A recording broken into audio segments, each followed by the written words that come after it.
In the middle of the Pacific Ocean lies a desolate island, 8 square miles of volcanic rock, smoke-stained cliffs, and black sand that smells like sulfur.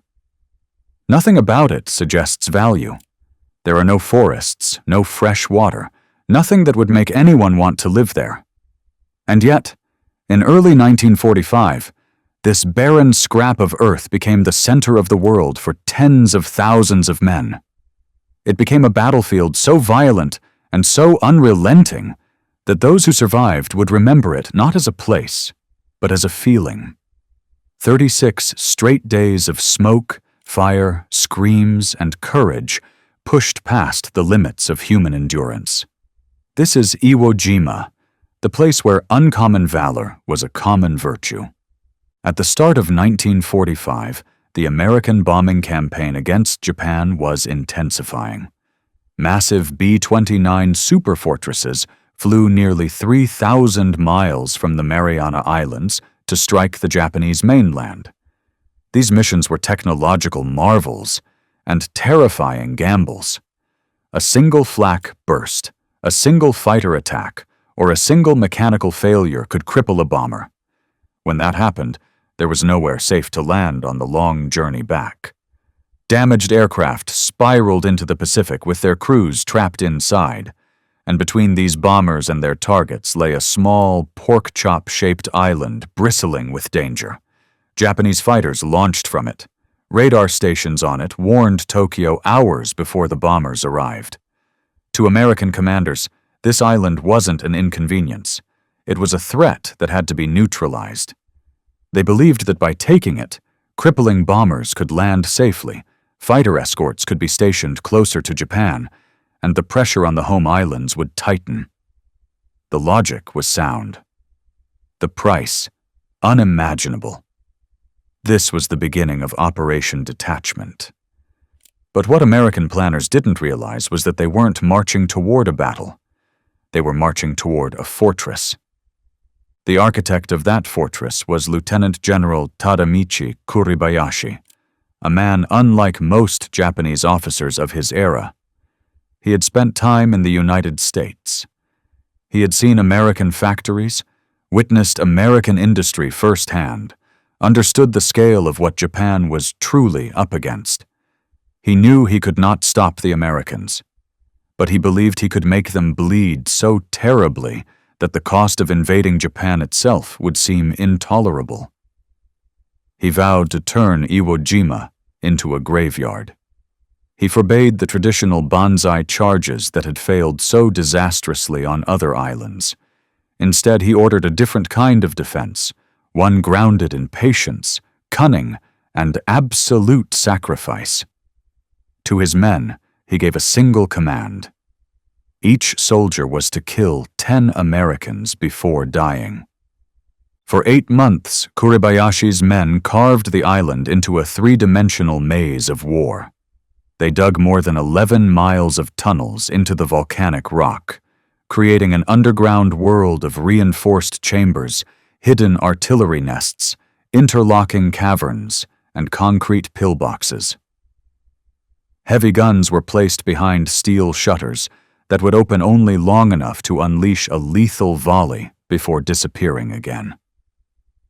The tunnels were so extensive that Marines would clear a bunker, move on, and suddenly be attacked from behind by defenders who had used a hidden corridor to reoccupy their old position.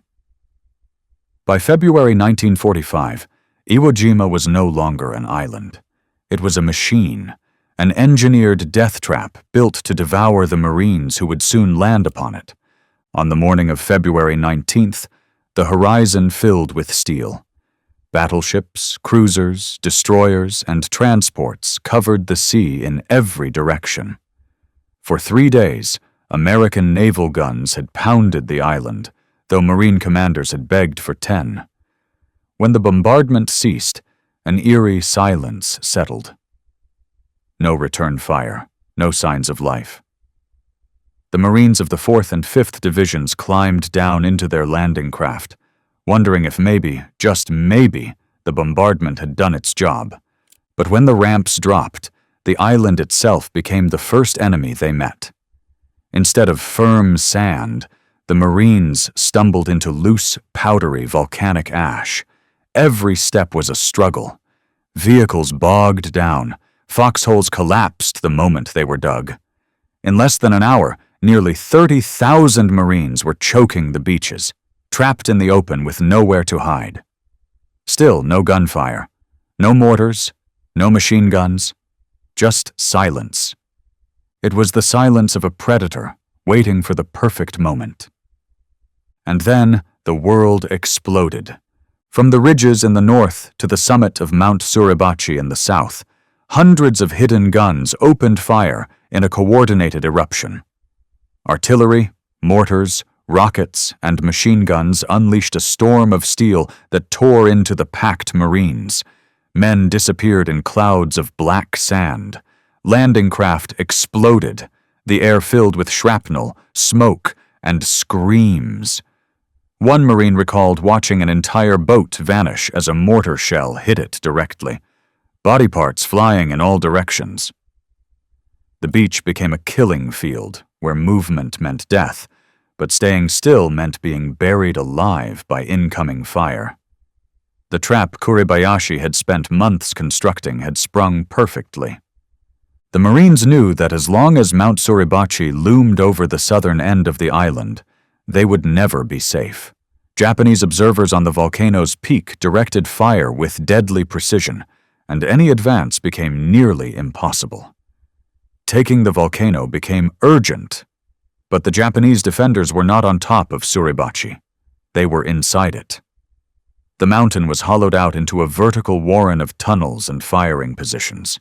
Every step upward meant walking into another nest of hidden guns. The men of the 28th Marine Regiment faced the impossible.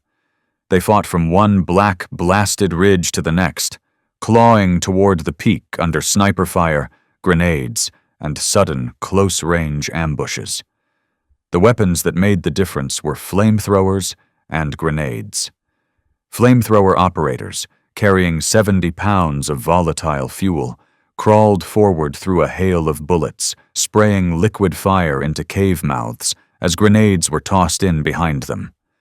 Engineers followed with demolition charges to seal the openings. It was slow, brutal, terrifying work.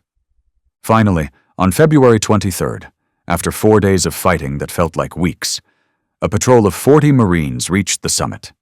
They raised a small flag on a pipe. The reaction was instant. Ships sounded their horns. Men on the beach cheered. It was the first good news of the battle. But the flag was small, barely visible from afar, so a second, larger flag was ordered up the mountain. As 6 Marines raised it, Joe Rosenthal captured the photograph that would become the most iconic image of the war, an enduring symbol of sacrifice, effort, and hope. Yet for the men on the ground, it was only a symbol. The battle was nowhere near finished. The deadliest fight lay to the north. Suribachi had been the warm-up. The real fortress was in the highlands, an expanse of jagged ridges, deep ravines, interlocked hills, and concrete-reinforced positions the Marines called the Meatgrinder. This was Kuribayashi's masterpiece, Hill 382, Turkey Knob, the amphitheater. Each one was a fortress on its own. Together they were a web of overlapping fields of fire. Attacking one meant exposing yourself to all the others. The Marines were stepping into the jaws of an engineered hell. They fought for every foot of ground. Not yards, feet. They advanced through smoke and fire, clearing tunnels with flamethrowers, sealing caves with explosives, dragging wounded comrades back through narrow channels in the black sand. The Japanese fought with the same determination, emerging at night, reoccupying lost ground through tunnels, and fighting to the death in pitch-black chambers where visibility was measured in inches. The brutality reached its peak on nights like March 3rd, when Sergeant William Harrell fought off multiple attackers despite both his hands being blown off by grenades. Stories like his were not exceptions. They were the norm. The deeper the Marines pushed into the Meatgrinder, the worse it became. Every shattered ridge concealed another bunker. Every bunker concealed a tunnel. Every tunnel opened into yet another fortified position that had survived the bombardment by being buried beneath layers of volcanic stone. The Marines fought an enemy they rarely saw, shadow figures emerging from smoke-filled cracks in the earth, firing a burst, then vanishing underground. When a position was finally overrun, the Marines knew it was only a matter of time before someone emerged from a tunnel behind them, ready to kill until the last breath left his lungs. The island was a living, breathing organism of resistance. In the midst of this carnage, one group played a role that would remain classified for years: the Navajo Code Talkers. Their radios buzzed constantly with messages moving troops, calling airstrikes, and coordinating units across the smoking battlefield. In the first 48 hours alone, they transmitted more than 800 messages without a single error. Their code, based on the Navajo language, was unbreakable to Japanese cryptologists and fast enough to save entire units from annihilation. Officers would later say that without these men, without their voices cutting through the chaos, the island might never have been taken at all. It was one of the clearest examples of indigenous brilliance altering the course of war. But even with flawless communication, the price was staggering. The Marines were being ground down one position at a time. Units that began the day with 250 men ended it with 30. Some companies suffered 75% casualties. Veterans who had fought at Guadalcanal, Tarawa, and Saipan said Iwo Jima was worse, by far. The terrain offered no mercy, the enemy offered no surrender, and the island itself seemed determined to swallow them.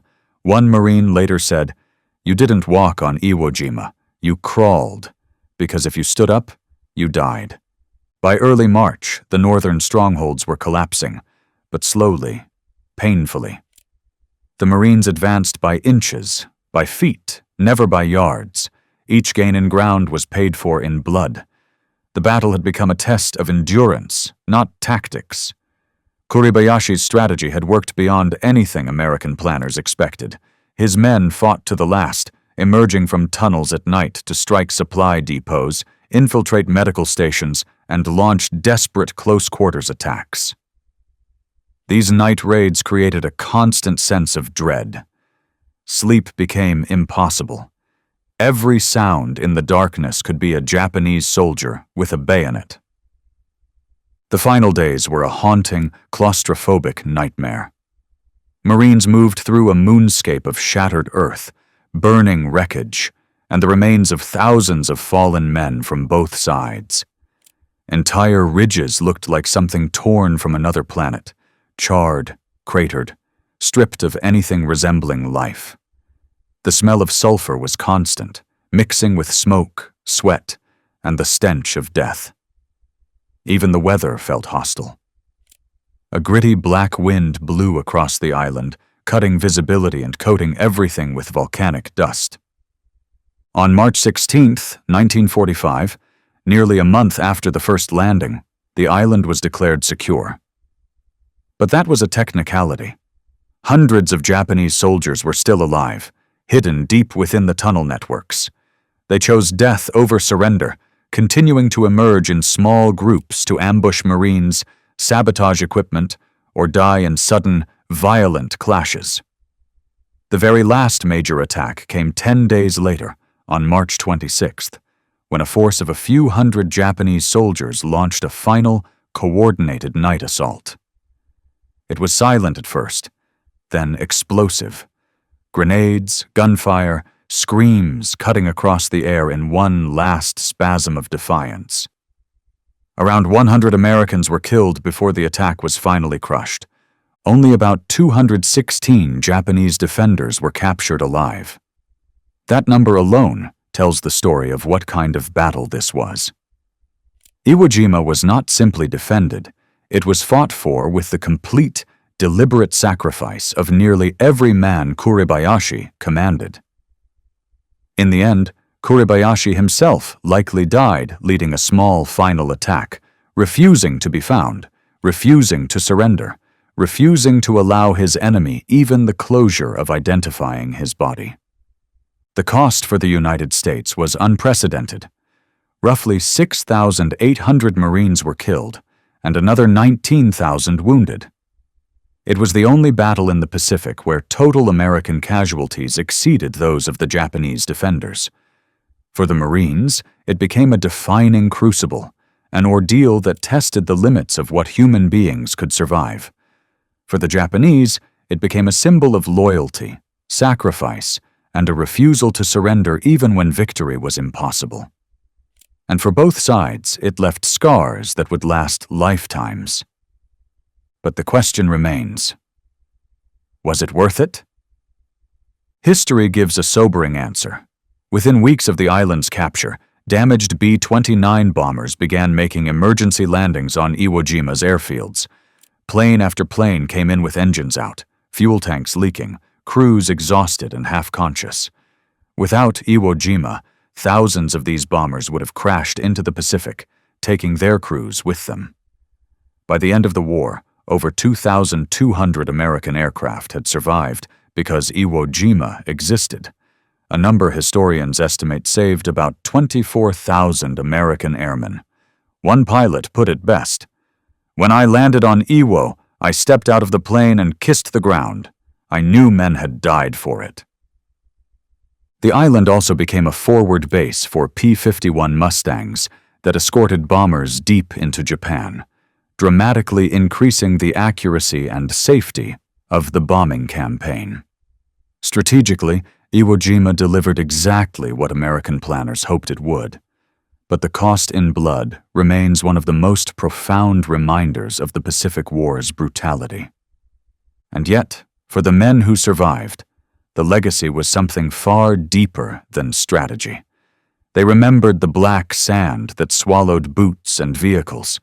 They remembered the sulfur vents that hissed from the ground like the breath of a creature beneath it. They remembered faces. Friends lost in seconds, officers killed giving orders, men who charged into fire to save wounded comrades. The battle became a symbol carved into the identity of the Marine Corps itself. The image of the flag raising on Mount Suribachi, captured at a moment when only a fraction of the battle had been won, became a national monument. But the real monument exists in the memories of those who were there and in the silence that follows any mention of the name Iwo Jima. Because it wasn't just a victory, it was a sacrifice. The 36 days on that tiny, sulfur-choked island distilled the entire Pacific War into one place, brutal, grinding, and fought with a level of determination unmatched on any other battlefield. It showed what happens when two nations commit entirely to capturing, or defending, 8 square miles of dirt. It showed what ordinary men can endure. And it showed, starkly, the cost of victory. Those who walked off Iwo Jima carried the island with them for the rest of their lives. And those who didn't leave it live on in every emergency landing that saved a bomber crew, and in every generation that sees the photograph of a flag rising from the ash of a volcano. Their sacrifice turned a worthless island into one of the most meaningful pieces of ground in American military history. If this deep dive into the battle helped you understand its true cost and significance, make sure to like the video and subscribe for more cinematic military history. And let us know in the comments which battle, campaign, or forgotten conflict you want to see covered next.